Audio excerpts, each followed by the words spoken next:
Here's the big challenge of life. You can have more than you've got because you can become more than you are.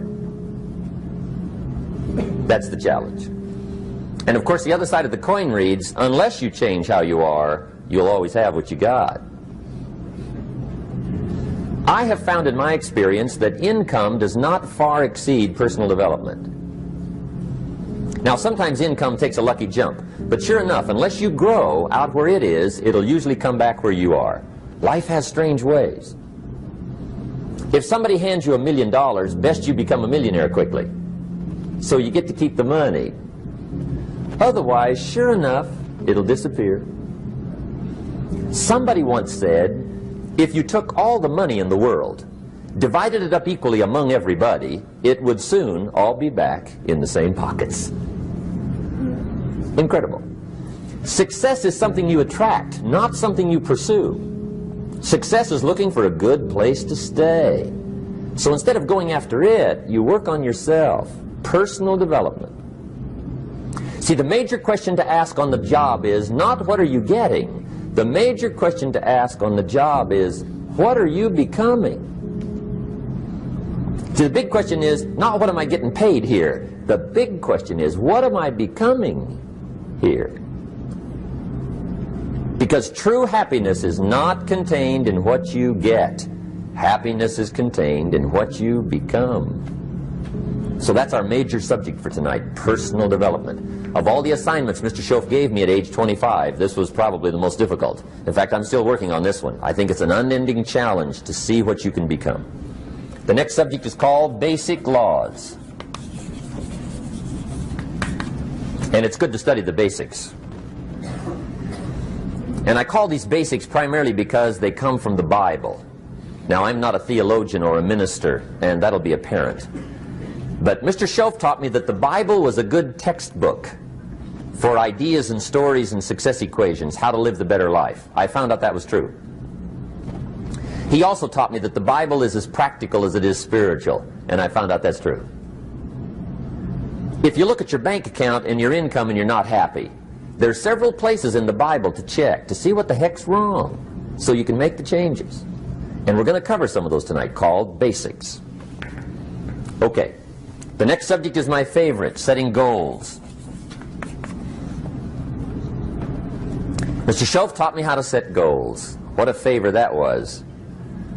One morning at breakfast, shortly after I met him, he said, Jim, let me see your current list of goals, and let's go over them and talk about them. He said, maybe that's the best way I can help you get a better direction started. And I said, I don't have a list. He said, well, is it out in the car or home somewhere? I said, no, sir. I don't have a list anywhere. He said, well, young man, that's where we got to start. He said, I can tell you right now, if you don't have a list of your goals with you, he said, I can guess your bank balance within a few $100s. Which he did. And that got my attention. I said, you mean my bank balance would change if I had a list of goals? He said, drastically. That day I became a willing student how to set goals. And sure enough, learning how to set goals changed my life. And I often wondered why no one had ever taught me how to set goals up until age 25. I went to high school, but if they offered it, I missed it. I went to college for a year, never heard it. I worked for Sears. Really. And to my knowledge, Sears never taught it. Right? How to set goals. So here I am, age 25, married, my family's starting, I've been to college, I'm working, and I still don't know how to set goals. But fortunately, when I was 25, I met the man who taught me how, and it revolutionized my whole life. Economically, socially, personally, it's incredible. So I want to share with you tonight what Mr. Shoaff shared with me, how to set goals. It can be a life changer. Okay. The next subject is the negative part of the seminar. Life is part negative, so we got to talk about the negative. And this subject is called diseases of attitude. Diseases of attitude. There's a lot of things that can wreck your chances to do well. We live in a rather dangerous world, so you got to be not only wise, you got to be careful. Now, attitude diseases are just as bad as physical diseases, right? High blood pressure, heart trouble. I mean, a lot of things will ace your chances to do well. So you've got to be careful. And attitude diseases are deadly. I mean, they'll destroy all the good things you start. Okay? So we'll go through those attitude diseases, how to spot them, how to look for them, what they are, and the cure. And I'm a pro on these because I've had them all, so I can give you excellent advice on these. Now, the last subject we're going to consider tonight is called the day that turns your life around. The day that turns your life around.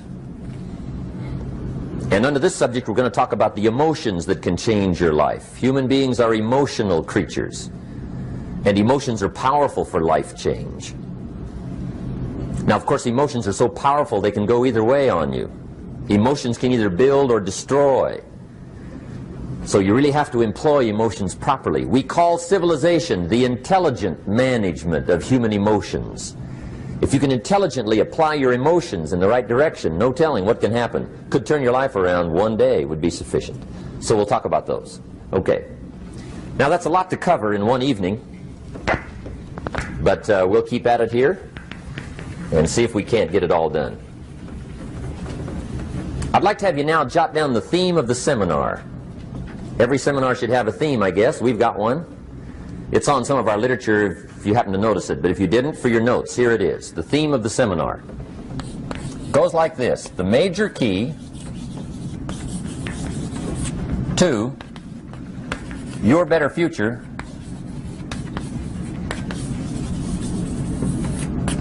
is you. That's the theme of our seminar tonight. The major key to your better future is you. And I'd like to have you underline two words just to give it some added punch. Underline the word major and the word you, so that it reads, the major key to your better future is you. Now, my first suggestion is transfer this to a card or something where you can put it up, where you can see it every day. Preferably put it up where you can see it at the beginning of the day, before you go off to put the day together. This is a good phrase just to glance at, to keep in mind as you're putting the day together. It's called the silent seminar. If you'll just let this talk to you during the day, I found it to be tremendously helpful. The major key to your better future is you. For a big share of my life now, I didn't have this one quite figured out. Among a lot of things I didn't have quite figured out. Many things used to puzzle me back in those early days. I used to wonder why two people could work for the same company, one make twice as much money. Now, see, that used to puzzle me. And maybe they were the same age, graduated from the same school, live in the same community, work for the same company, with the same products and the same services. They've got the same traffic, the same problems, and one makes $1,000 a month, the other one makes $2,000 a month. Now that was my puzzling question. Why would this long list be the same and the money twice as much? I asked, what's the difference between $1,000 a month and $2,000 a month? And I don't mean $1,000 a month, right? I could figure that out. But what makes the difference? Why would one person do twice as well, 3 times as well? Speaking economically. Now, I know there's more than one way to do well. I understand that. But in this little narrow area called compensation, what's the difference? Well, back then, with my faulty thinking, I'm trying to reason it out. I thought, well, maybe time makes some of the difference, right? Some people do better because they have more time. I used to say, Harold ought to be able to do well. He's got a lot of time. If I had all of Harold's time, I could do well. Now, that's got to be dumb, right? Number one, you can't get somebody else's time. A guy says to me one time, he says, you know, if I had some extra time, I could make some extra money. I said, then forget it. There isn't any extra time. Hey, when the clock strikes 12 midnight, that about wraps it up, right? I mean, you can look around the gongs there for a little more, but it's over. You say to the guy, what are you doing? He says, I'm looking for extra time. See, they'll come and take you away, right? There isn't any more time. Now, if you can't get more time, which you can't, what could you get more of that would make a difference in economic results? And here's the key word. Make it a part of your notes. We're going to consider it tonight. The word is value. And I have a little phrase for your notes. Value makes the difference in results. Value makes the difference. You can't get more time, but you can create more value. Now here's the first lesson of economics. Everybody should learn it from the time they're old enough to understand what a dollar means, how to earn one, how to get one, how to keep one, what to do with it. First lesson of economics. We primarily get paid for value. That's lesson one. Bringing value to the marketplace, that's how you get paid. You don't get paid for the time. I know it takes time to bring value to the marketplace, but you get paid for the value, not the time. Now, since that's true, here's one of the key questions of the evening. Is it possible to become twice as valuable at the marketplace and make twice as much money in the same time? Could you become 3 times as valuable? Make 3 times as much money in the same time? Is that possible? The answer is yes, if. And it's always if, right? Life is known as the big if. Harry Truman once said, life is iffy. How true. And here's the big if we're going to consider it tonight. It's possible to do much better at the marketplace if you go to work primarily on yourself. And that's the theme of our seminar tonight. Learning to work primarily on yourself. People have asked me for the last 24 years, how do you develop an above-average income? And the answer is, become an above-average person. Develop an above-average handshake. Some people want to be successful, they don't even work on their handshake. As easy as that would be to start on. They let it slide, they don't understand. Develop an above-average smile. Develop an above-average excitement. Develop an above-average interest in other people. Develop an above-average intensity to win. See, that'll change everything. Probably one of the most frustrating experiences in life is looking for an above-average job with above-average pay without becoming an above-average person. It's called frustration.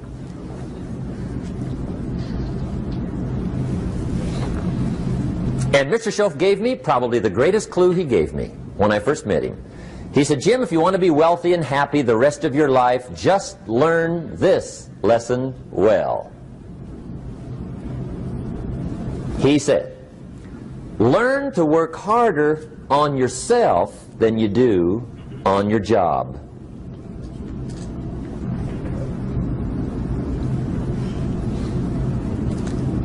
Then Mr. Shoaff gave me probably one of the most important clues among so many things he taught me, but this was in those early days. Mr. Shoaff was very kind, but he was also very abrupt. And he had these interesting questions to ask. I'm giving him a little rundown one day on how things hadn't worked out for me. He said, Mr. Rohn, I've got the answer for you if you will listen carefully. And listen carefully I did that day and for the next 5 years. If somebody's wealthy and happy, you gotta listen. He said, Jim, I've only known you a short time. But he said, it's already my honest opinion that for things to change for you, you've got to change. That wasn't quite the answer I was looking for. But that's the answer he gave me, and I pass it along to you on this warm summer evening in Anaheim, California, 1981. For things to change for you, you've got to change. Otherwise, it isn't going to change. Before I met Mr. Shoaff, I used to say, I sure hope things will change. Right? That seemed to be my only hope. If it isn't going to change, I'm in serious trouble. And then I discovered it isn't going to change, so I'm in serious trouble.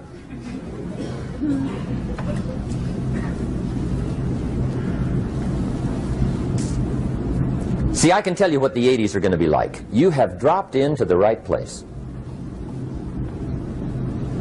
I did a seminar one time for Standard Oil executives and management in Honolulu. And we're having a conference one day on this big conference table. And one of them said to me, Mr. Rohn, you know some fairly important people halfway around the world. What do you think the 80s are going to be like? I said, gentlemen, I do know the right people. I can tell you. So they all listened very carefully. And I said, gentlemen, based on my wide experience, I can really honestly say to you, in my opinion, in the 80s, it's going to be about like it's always been. Aren't you glad you came? That's inside. I don't pass that around just everywhere. Now, of course, I said that to make a point, but I also said it because it's accurate. It's going to be about like it's always been. It isn't going to change. The tide comes in, and then what? It goes out. For 6,500 years that we know of, recorded history, and probably long before that. So it is not going to change. It gets light, and then what? It turns dark. 6,500 years. See, it's not likely to change. And we're not to be startled by that. And if the sun goes down, the guy says, what's happened, what's happened? It means he hasn't been here long, I guess, right? It always goes down about this time. The guy says, well, I don't like that arrangement. Well, you got to talk to somebody besides me, right? It gets light, then it turns dark. In rotation, the next season after fall is what? Winter. Pray tell, how often does winter follow fall? Every year regularly for the last 6,500 that we know of. See, it is not going to change. Now, some winters are long, and some are short, and some are hard, and some are easy, but they always come right after falls. It isn't going to change. Sometimes you can figure it out, sometimes there's no way to figure it out. Sometimes it goes well, sometimes it gets in a knot. Sometimes it sails along, sometimes it gets in reverse. See, that's not going to change. The last 6,000 years reads like this: opportunity mixed with difficulty. That's how it reads. It isn't going to change. The man says, well, if it isn't going to change, how will my life ever change? Answer, when you change. And whether I'm talking to high school kids or business executives, my message is always the same. And it goes like this: the only way it gets better for you is when you get better.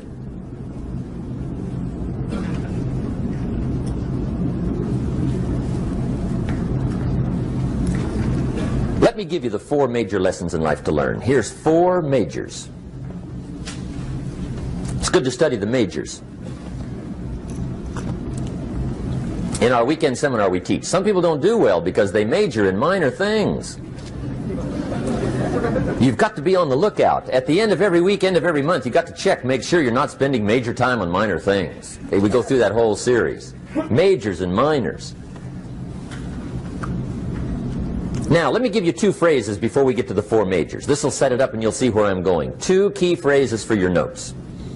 Here's the first one. Life and business is like the changing seasons. That's the first phrase. Life and business is like the changing seasons. One of the best ways to describe life, it's like the seasons. Frank Sinatra sings, life is like the seasons. Now here's the second phrase. Very important. You cannot change the seasons, but you can change yourself. You can't change the seasons, but you can change yourself. And see, that's how life gets better for you, not by chance, but by change. Now, here's the 4 major lessons in life to learn. I've got my first book finished, came out a couple of weeks ago. This is in it, the 4 major lessons in life to learn. Here they are. Number 1, learn how to handle the winters. That's lesson 1. They come right after falls, with regularity. Some are long, and some are short, and some are hard, and some are easy, but they keep coming. You must learn to handle the nights. They come right after days. You must learn to handle difficulty. It comes right after opportunity. You must learn to handle recessions. They always follow progressions. For the last 6,000. See, it isn't going to change.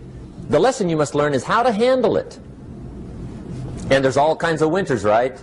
The winter when you can't figure it out. The winter when it all goes smash. The winter when it turns belly up. The winter when it won't work, when you've run out of money and you've got a broken heart. See, those are winter times. There's all kinds. Economic winters, social winters, personal winters. When your heart is smashed in 1,000 pieces and the nights are unusually long, your prayers seem to go no higher than your head. It's wintertime. Barbra Streisand sings, "It used to be so natural to talk about forever, but used to be's don't count anymore. They just lay on the floor till we sweep them away. You don't sing me love songs, and you don't say you need me, and you don't bring me flowers anymore." A song of winter. But see, the disappointments come. Those are normal. That's part of life. But the question is, how do you handle it? How do you handle the coming winters and the disappointments and the downtimes? Well, you can't get rid of January by tearing it off the calendar. But here's what you can do. You can get stronger, you can get wiser, and you can get better. The winters won't change, but you can. And that's how life changes for you. See, before I understood, when it was winter, I used to wish it was summer. I didn't understand. When it was hard, I used to wish it was easy. I didn't know. And then Mr. Shoaff gave me a part of his very unique philosophy when he said, "Don't wish it was easier, wish you were better." See, that triggered my whole life change. Don't wish for less problems. Wish for more skills. Don't wish for less challenge. Wish for more wisdom. That's the key. So that's lesson one. Learn how to handle the winters. Here's lesson two. Learn how to take advantage of the spring. That's the second one. Spring is called opportunity. And spring follows winter. What a great place for it. If you were going to put it somewhere, that'd be the place to put it, right after winter. And pray tell, how often does spring follow winter? Every year with regularity, 6,000. You can almost count on it. See, opportunity always comes. Days follow nights. Isn't that terrific? Opportunity follows difficulty. But here's what you must learn to do. Underline these two words in that key phrase. Take advantage. Underline those two. You must learn to take advantage of the spring. See, just because spring rolls around is no sign you're going to look good come fall. You got to do something with it. In fact, you have to get good at one of two things in life. Planting in the spring or begging in the fall. Or get somebody to do it for you. See, those are about the only alternatives. Now here's what else you must do. Take advantage of the springs quickly, because there's only a few. Just a handful of springs have been handed to each of us. They don't come forever. Life is fairly brief. So you got to read every book you can get your hands on what to do with your springs while they're here. And take advantage, they soon run out. The Beatles wrote, "Life is so short." And for John Lennon, it was extra short. But life is brief. Elton John sings, "She lived her life like a candle in the wind." It's brief. So whatever you're going to do with your life, you got to get at it. Don't just let the springs pass. Here's the third major lesson in life to learn. Learn how to protect your crops all summer. You got to take care of what you start. Sure enough, as soon as you've planted your garden in the spring, the busy bugs and the noxious weeds are out to take it. And here's the next bit of truth. They will take it unless you prevent it. And that's the third major skill to learn. You've got to learn to prevent the intruder from taking all the good you start. It's one of the challenges. Here's two key phrases under number 3. First one, all good will be attacked on this planet. Maybe not the next one we get to, but on this one, all good will be attacked. Every garden will be invaded. Not to think so is naive. And here's the second phrase. All values must be defended. Political values, social values, community values, family values, marriage values, friendship values, business values. Every garden must be tended all summer. Third major lesson. Now here's number 4. Fourth major lesson in life to learn. Learn how to reap in the fall without complaint. Learn to reap come harvest time without complaint.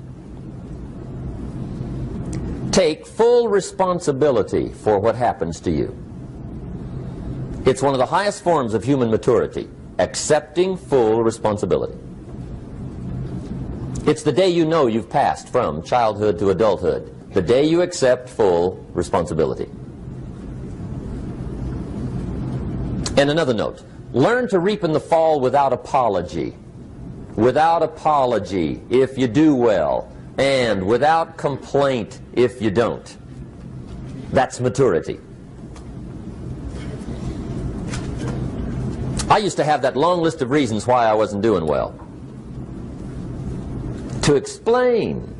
You got to explain, right? Otherwise you're going to look bad. I used to have this funny list called Reasons for Not Looking Good.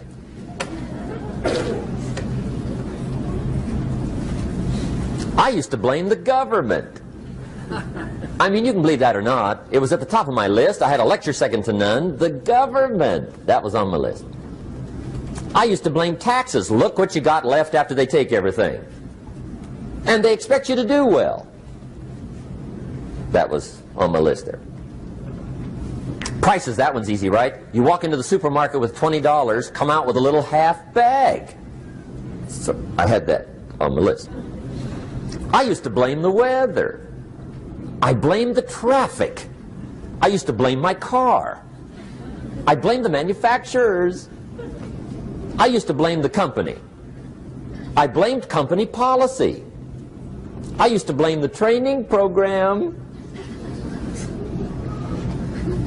I blame my negative relatives. They were always putting me down.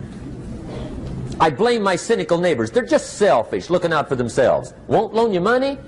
They were on my list.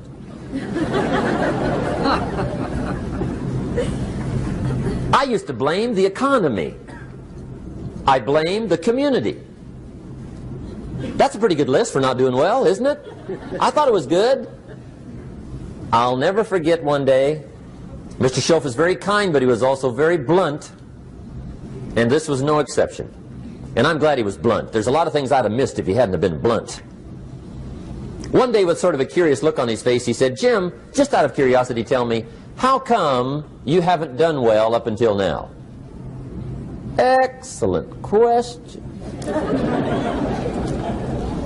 I thought, well, so I won't look too bad, I'll go through my list.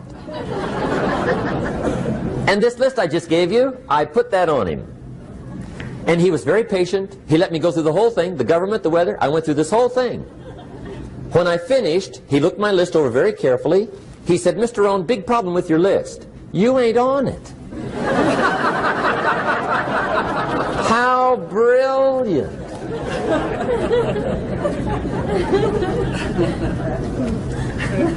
When I went to work for him a few months later, I learned very quickly to tear up my list, reasons for not doing well, and I threw it away. And I got me a fresh piece of paper. And I put one word on it. Me. There's a Black Heritage spiritual that says, "It's not my mother nor my father, nor my brother nor my sister, but it's me, oh Lord, standing in the need of prayer." See, I used to blame everything outside. And then let me give you a little philosophy that helped turn my life around. For your notes, here it is. It's not what happens that determines the quality or the quantity of your life. It's not what happens. And the reason is because what happens happens to about everybody. No different. The sun went down on all of us last night. A common event, a happening. And I found out that the same things can happen to two different people. One gets rich and one stays poor. Why is that? It's because it's not what happens, but rather it's what you do that changes everything. So that's a key phrase. It's not what happens, it's what you do. What happens is about the same. You might put that in parentheses here. Same. What people do, that's what's different. Anything can happen, right? Everything can happen. I've heard all the stories. I've been one of the stories. Hey, we could all tell stories all night long, right? Happenings. Anything can happen. Have you heard of Murphy's Laws? Anybody here heard of Murphy's Laws? Okay, most of you have. Murph had these laws. One of them was, if anything can go wrong, it will. That's one of Murphy's Laws. He was not one of the great positive speakers of the day. But anyway, it's still true though, right? Anything can go wrong, everything can go wrong. For sure. I've fallen out of the sky so many times. Once to the tune of a couple of million. Devastating. Took me a while to survive that one. Now, it wasn't all that much, but it was all I had. Right? I mean, that's when it's much, right? When it's all you got. If you got 3, 2 go, you got 1 left, you ain't looking that bad. But when it all goes. Has anybody been there when it all went? Anybody? Come on, the rest of you liars. Go ahead. Hey, we've all been there, right? When it all went. Of course, it used to be a long time ago, right? When you ran out of money, got to 0, you were all through. Heck, now you can whistle right on by 0, right? I mean, they will bury you. That's what they will do.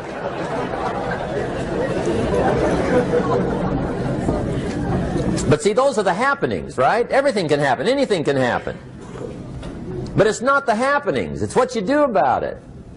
Somebody says, yeah, but you don't understand the disappointments I've had. Come on. Everybody's had their share. Disappointments are not special gifts reserved for the poor. Everybody has them. The difference is what you do about them. It's not the weather. I used to blame the weather, and I discovered it rains on the rich. So see, that won't help. 2 men wake up one morning, there's a rainstorm on. One of them looks out his window, sees the rainstorm, and he says, wow, what a storm. With weather like this, they can't expect you to go out and make sales. He stays home. Same morning, the other guy looks out his window, sees the same storm, says, wow, what a storm. But he says, you know what, with weather like this, what a great day to go out and make sales. Most everybody will probably be home. Especially the salesman.